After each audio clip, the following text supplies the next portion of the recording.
శ్రీరాములు జోహార్ పొట్టి శ్రీరాములు. దేశ సేవలో ఎందరో మహానుభావులు అందరికీ ఆత్మీయ సలాం.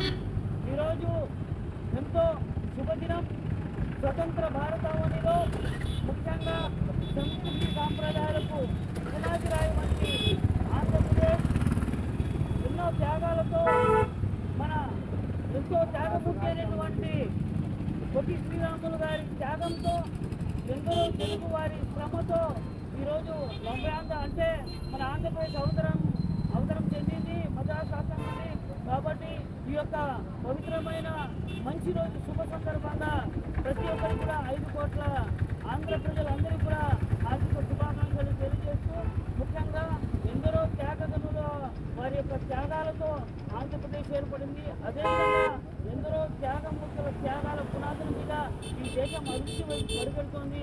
మనం కూడా మన యొక్క భావితరాలకు మన వంతు కృషిని మనం త్యాగాలను అందించి భావితరాలకు మనమందరూ కూడా ఒక మార్గదర్శకంగా మనమందరూ కూడా మెలగాలని, సంస్కృతి సాంప్రదాయాలను పరిరక్షించాలని, ప్రతి ఒక్క సామాజిక సేవలలో సామాజిక సమస్యల పరిష్కారంలో ప్రతి ఒక్క భారతీయులు, ప్రతి ఒక్క తెలుగువారు, ప్రతి ఒక్కరు అందరూ కూడా కుల మతాలకు అతీతంగా ఐక్యంగా పోరాడి అభివృద్ధి సాధించాలని నేను మనస్ఫూర్తిగా వేడుకుంటూ, ముఖ్యంగా ఆంధ్రప్రదేశ్లో ఒక మంచి ప్రజా సంక్షేమంగా అయినటువంటి వైఎస్ఆర్ కాంగ్రెస్ పార్టీ అధికారంలోకి వచ్చి గౌరవ ముఖ్యమంత్రి వర్యులు కూడా గౌరవనీయుడు వైఎస్ జగన్మోహన్ రెడ్డి గారు కూడా ఈ రాష్ట్రాన్ని అభివృద్ధి పదం వైపు సంక్షేమ పథకాల ద్వారా పరిగణిస్తున్నటువంటి శుభ సందర్భంలో ఆయన కూడా హార్దిక శుభాకాంక్షలు తెలియజేస్తూ, ముఖ్యంగా మేమందరూ కూడా గౌరవ ముఖ్యమంత్రి గారికి, అదేవిధంగా 5 కోట్ల తెలుగు వారందరికీ కూడా మేము వినియోగించుకునే విన్నపము అందరికీ ముందుగా శుభాకాంక్షలు తెలియజేస్తూ,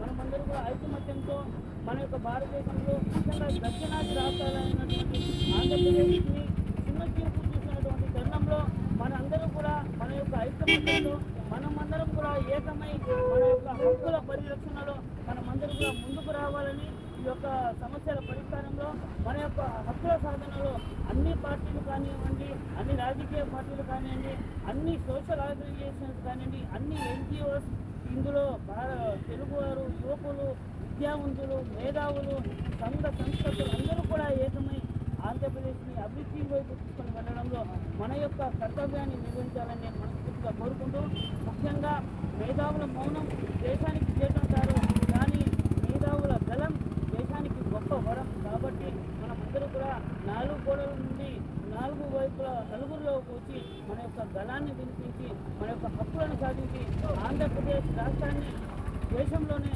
అగ్రగామి రాష్ట్రంగా మనమందరూ కూడా తీసుకుంటారని ఆశిస్తూ, మరొక్క మారు ప్రతి ఒక్కరు కూడా ఆంధ్రప్రదేశ్ రాష్ట్ర అవతరణ నిరసనగా ఆర్థిక శుభాకాంక్షలు చేయండి. జై భారత్. జోహార్.